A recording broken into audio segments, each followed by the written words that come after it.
Simufact Welding provides a unique, user-friendly environment for the analysis of arc and beam welding processes. Its functionality has been further extended to capture resistant spot welding processes also. This workshop gives a first impression how to work with this tool. Each section contains a commented video tutorial and provides the opportunity to reproduce its content on your own.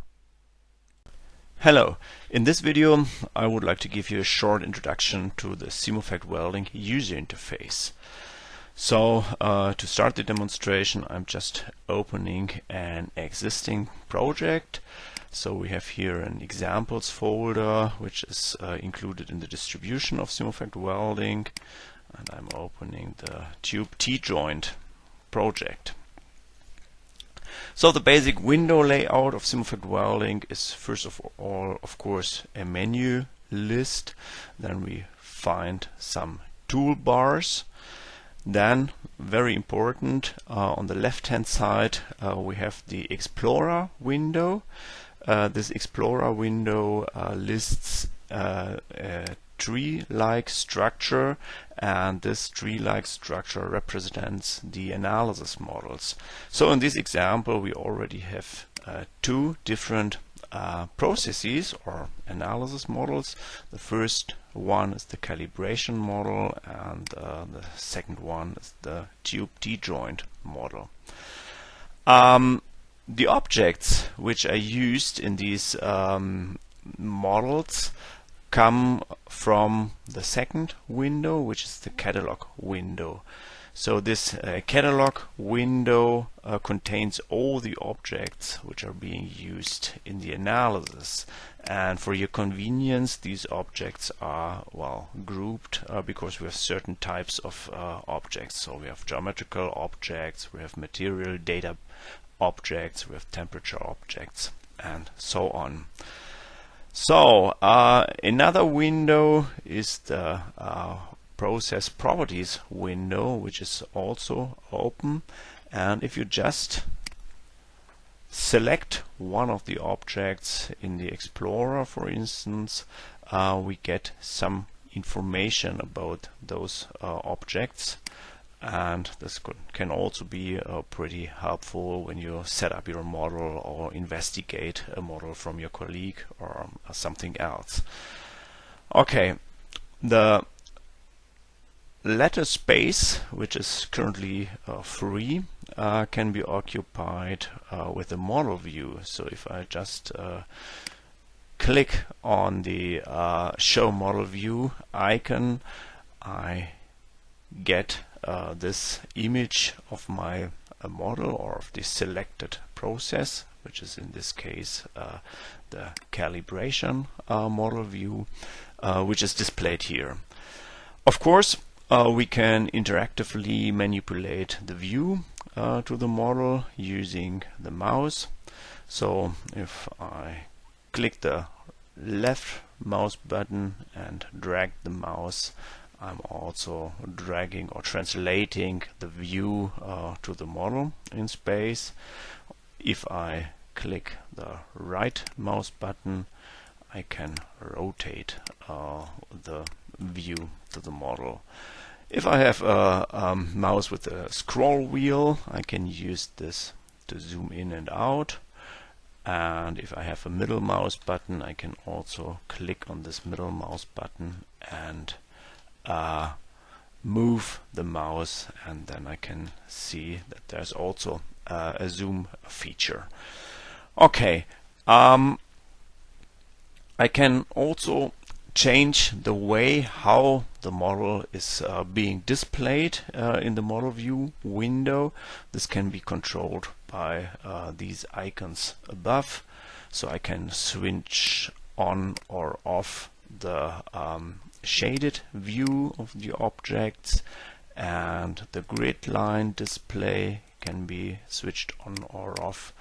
The edges display can be switched on or off, and finally the transparent view can be activated or deactivated.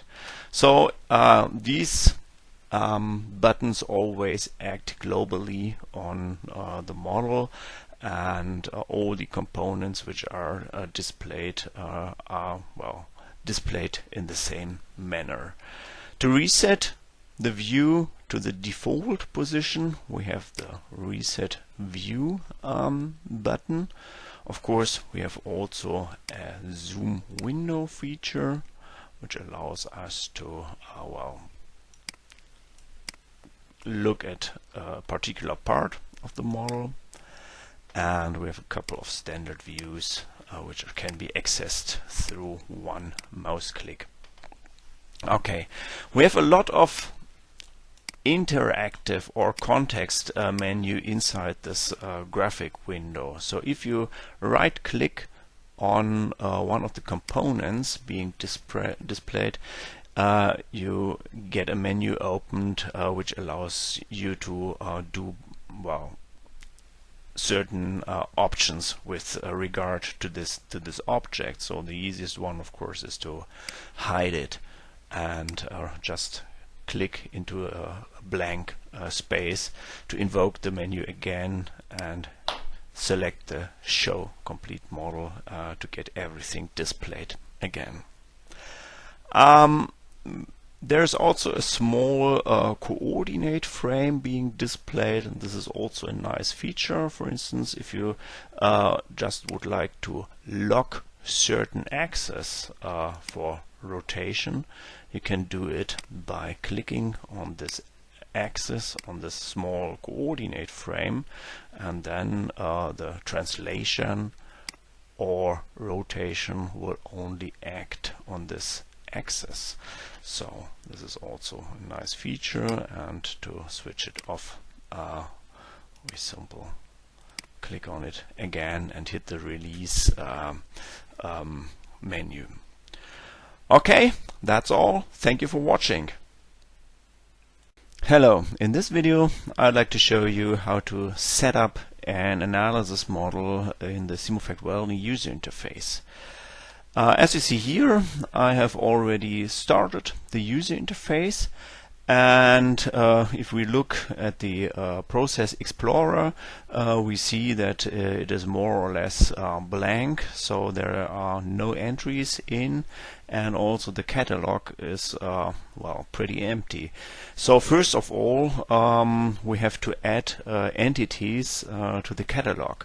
And the easiest way to do this is just right click into the catalog area, and from this context menu we first of all choose geometry, because I'm just starting to import geometrical objects. So I select import, and if necessary you can navigate to the folder where your meshes for the components to import exist, and I just select all of them and hit the open button. Okay, so now the program gets into the import mode, and first of all it asks me in which unit system the selected geometry files should be imported. And so when I created these files, I chose the meter length unit, so I will use this also, and of course all the other geometries which will be imported use also meters. So if I check this box, I'm not being asked every time, so pretty nice. Okay. So again, another dialog comes up because the import algorithm has determined that there's not only solid element geometry selected, but also shell mesh geometry, and of course we need this for the support and the clamp. Simufact Welding has a feature which optionally lets to convert shell surface meshes to solid meshes. Of course in this case it is not desired, so I just hit import to avoid the conversion. Okay, now I see the 4 geometrical components have been imported to the catalog, and they are well written in italic characters, which means that they are not being used in any process in the Process Explorer. Okay, the next thing we are going to import is material.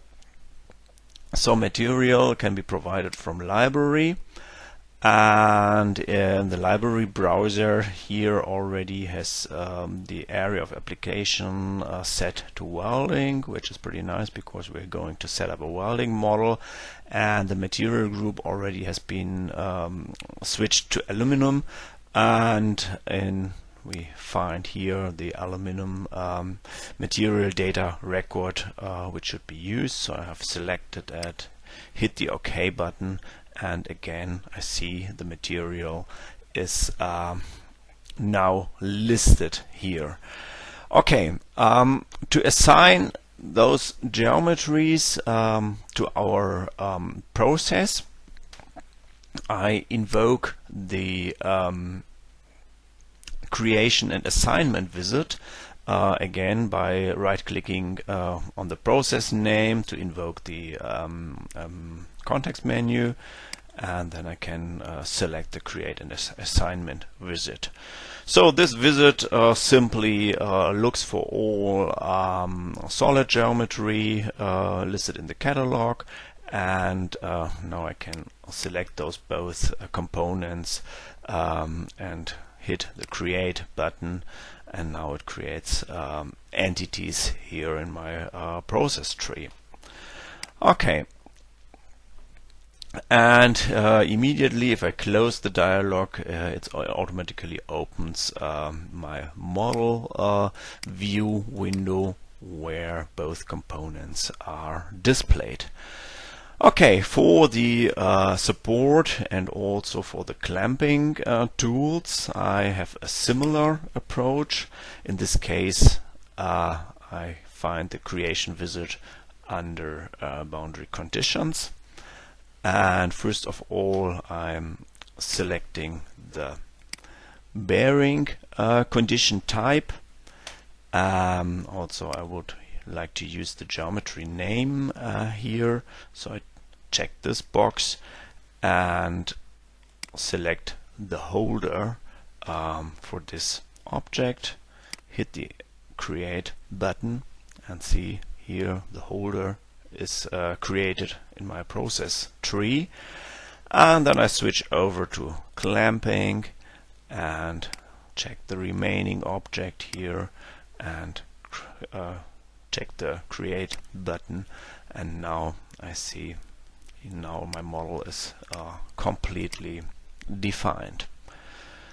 Finally, I would like to set the material data for the components by simply dragging the material record to the process again. Now it tries to assign this material to all components in the model, which is desired, of course. So I can hit the OK button, and now I have also added the material record. So if I just expand the view to the process tree, I can see that each object has certain properties. So it has a temperature object, it has the material object, and of course the geometry.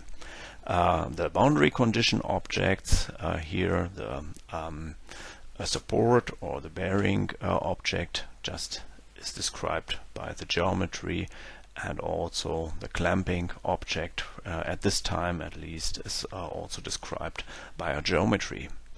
Okay, that's all. Thank you for watching. So in this video I would like to continue the modeling which was started in the tutorial before. So in this section I would like to create the trajectories, 2 robots, and to define the geometry of the filler material. Okay, first of all, the trajectory basically is a sequence of points which defines the path of the heat source. So these trajectories are provided in a CSV file. So I can right click in the catalog and import two weld paths, one for the left hand side and one for the right hand side. So again, in the CSV file there's no unit information, so I have to specify it here. Okay, now these are listed here in the catalog. Okay, for each of the both trajectories I would like to create robots in my process. So I right click on the process and select new robot, and again right click on the robot to create a copy. Okay, for convenience I also rename them to left and right. Now I can drag the weld path right on the robot right and the weld path left to the robot left. Okay, the weld path is now also displayed in the model. This is the small yellow line, and if I select in the icon list the show path points option, then I can see the points as small red balls, and I get also the direction of this weld path. So besides the weld path, we need also information about the welding parameters, and a welding parameter object is already present in our catalog. So I simply drag it again on both weld paths. Okay, now we have assigned welding parameters to both robots.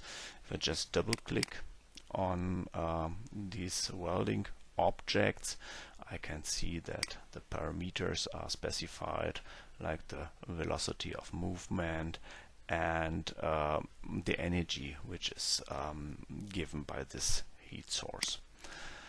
Okay, so the last thing I would like to show is how to create the fillet geometry.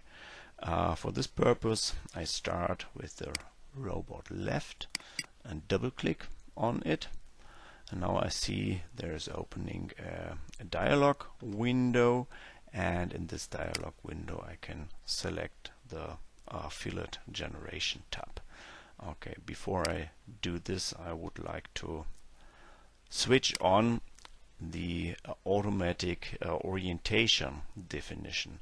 So as you see in this small picture, besides the direction of the point sequence, we need also to have a normal direction of the heat source, and normally this is just centered between the components which are being welded. So if I just zoom out a bit, you see that we have here a cross section of the two tubes which are being welded, and in this sketch or in this preview window I can pretty good see if the estimation, the automatic estimation of the component center is right.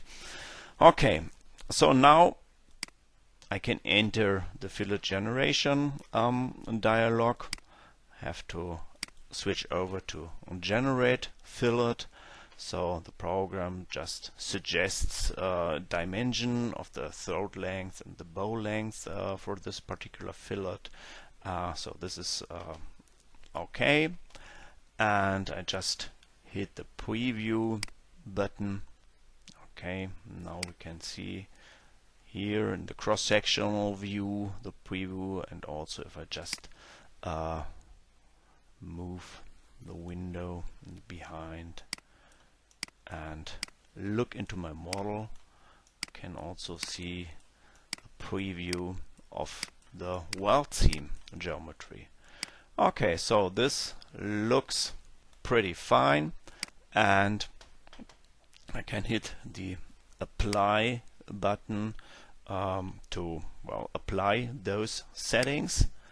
Now I see on the robot left that I have also a geometrical object, and this geometrical object or the mesh of the weld seam is also displayed in the model window. Okay, that's all for this tutorial. Thank you for watching. So in this video I'd like to show you how to complete the modeling for this tube weld process. And well, what is missing? We have set up the model properly, we have defined the filler material, and so almost everything appears to be nice. But if we have a look at our process tree, we see that there is still one entry being red, which indicates that there is something missing. So if I just select the solver object and look into the properties of the solver, I can immediately see that I didn't specify the end time yet. So I just double click in the solver dialog, and in the tab of time control I can set the end time to 180 seconds, which are 3 minutes. So even though the welding time is only approximately 7 seconds, I would like to analyze the 180 seconds to account for the cooling phase also. Okay, now I can apply these settings, and now I can see that the solver object changed to black, which means on a formal consideration the process is successfully defined. But I would like to focus on the process control. Here we have an icon to open the process control center, and this process control center now gives us a good overview about the time discretization of the process.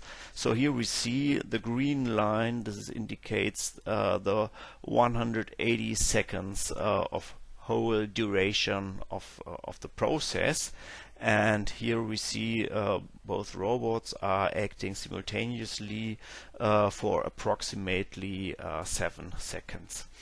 Then we see also a timeline for the holder boundary condition, which is basically support, where the structure is located on, and we have the clamping. So if I double click on this timeline for the clamping, I can modify the settings, and so I will deactivate the clamping after 20 seconds, which simply means the clamp is being released after 20 seconds. And I specify also the properties of this clamp, which should be a pre-set force and a constant stiffness. So for the stiffness I choose just 100 newtons per millimeter, so this is a constant spring stiffness, and I provide force of 500 newtons to be applied at the beginning of the analysis.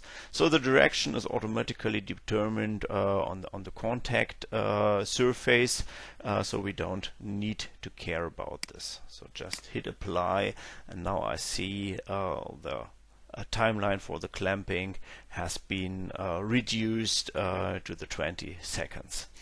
So basically now we are ready for analysis. As you see here, everything is defined in the process, and I can just start the job by hitting the green arrow in the bottom icon toolbar. Okay, before starting the analysis, the program wants me to save the model just in case that some data loss occurs to make sure that everything is saved. Okay, so that's all. The analysis is running now. Thank you for watching. Okay, in this video I'm going to show you how to create interactively a simple fixture device for this structure to be welded. So basically the structure consists out of two parts, a bottom part and an upper part.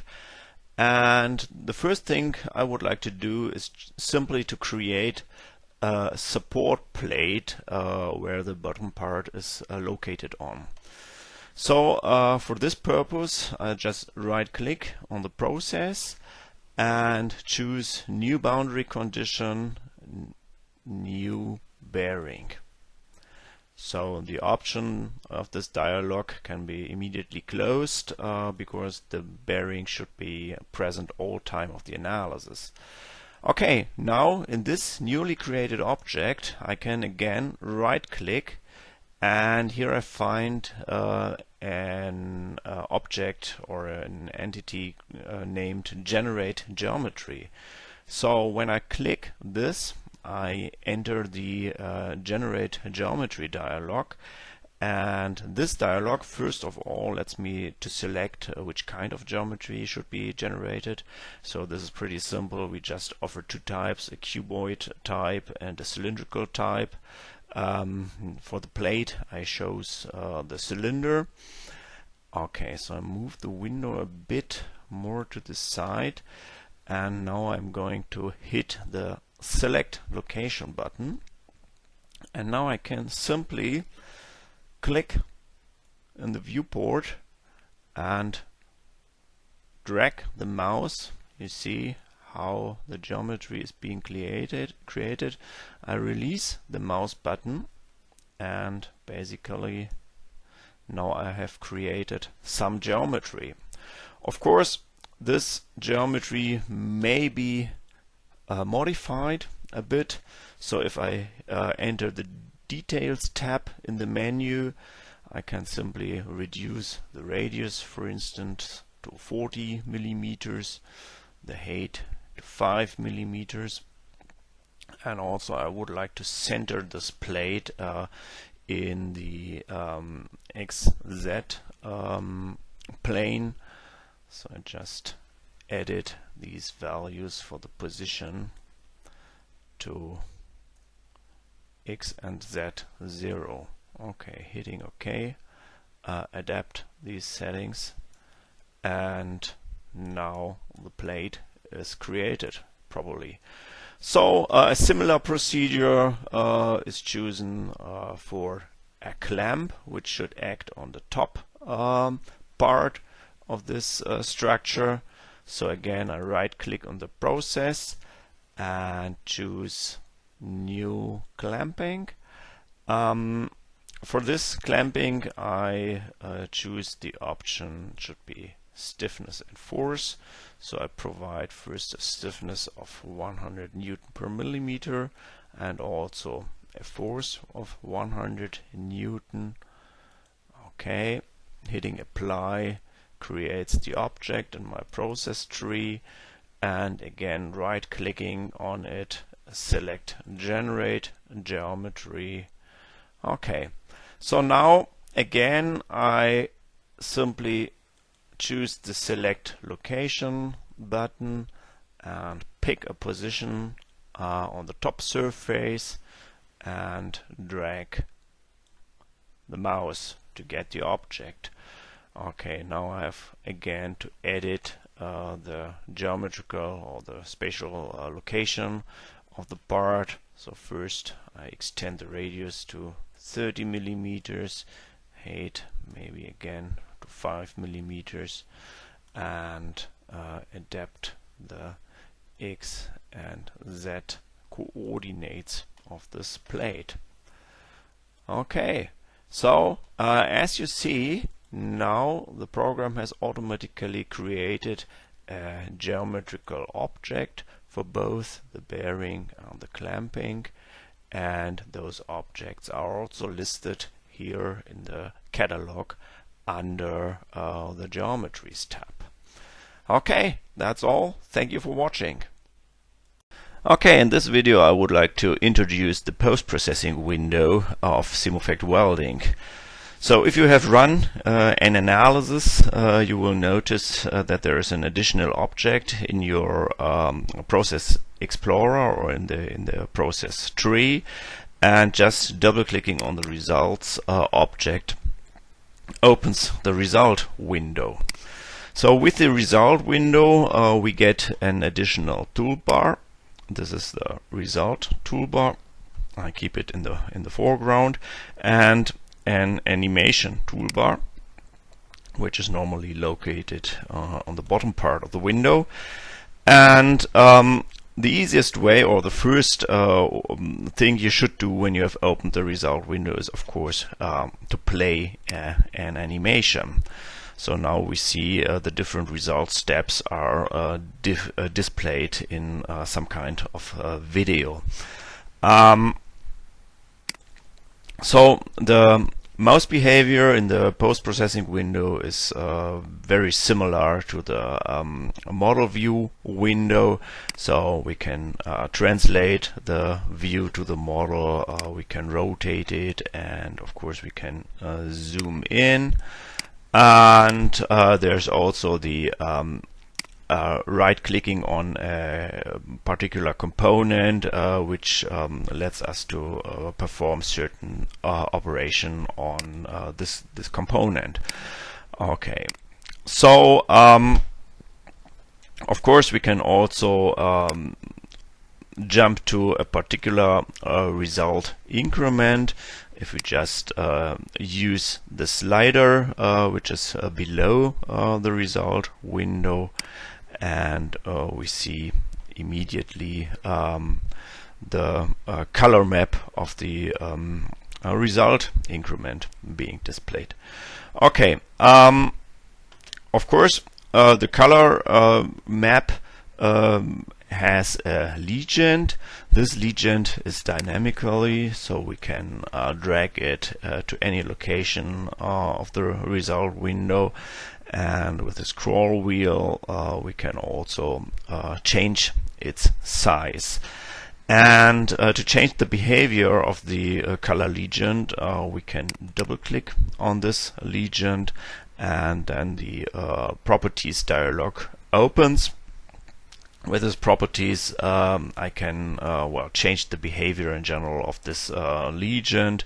For instance, I can change the limits to maximum or minimum if it is the manual mode. Alternatively, I can also switch over to the automatic per increment mode. For instance, in this mode the legend min-max values are adapted to the minimum maximum value in the current result increment. So if I just skip to the next result step, I will also see that the scale of the legend changes. And as you see here, the result value being displayed can be changed in the pull down menu here. So we have grouped these result values to standard post-processing and more specific post-processing results. So simply switching from temperature to effective stress just lets us explore the stress distribution in the model, but every other thing remains the same. So the view location and the zoom is not changed. It is just changed the post-processing variable. If we look at the result toolbar, there's one interesting thing, and this is the deformation scaling. So if I just go to the very last step, the standard is that the deformed shape is in one-to-one agreement with the results. But I can scale this. If I just enter a 10, for instance, then I see the deformation is magnified. And to get an even better impression on this, I can just switch on the visible process components and activate the show initial model. So now I see the edges of the initial model, which is basically the undeformed configuration. And now we can clearly see with the magnification factor of 10, or maybe we set it to 50. Okay, and if I just run the animation again, we can see how the model deflects under the thermal loading which occurs in the welding process. Okay, that's all. Thank you for watching. Hello, in this video I would like to introduce the welding monitor. If we right click on the result icon in the process tree, there's an entry for the welding monitor. This entry has for each robot one option. So if I choose the first one, I see there's opening an additional window. Okay, I will just make it a bit bigger. Okay, now everything is visible very good.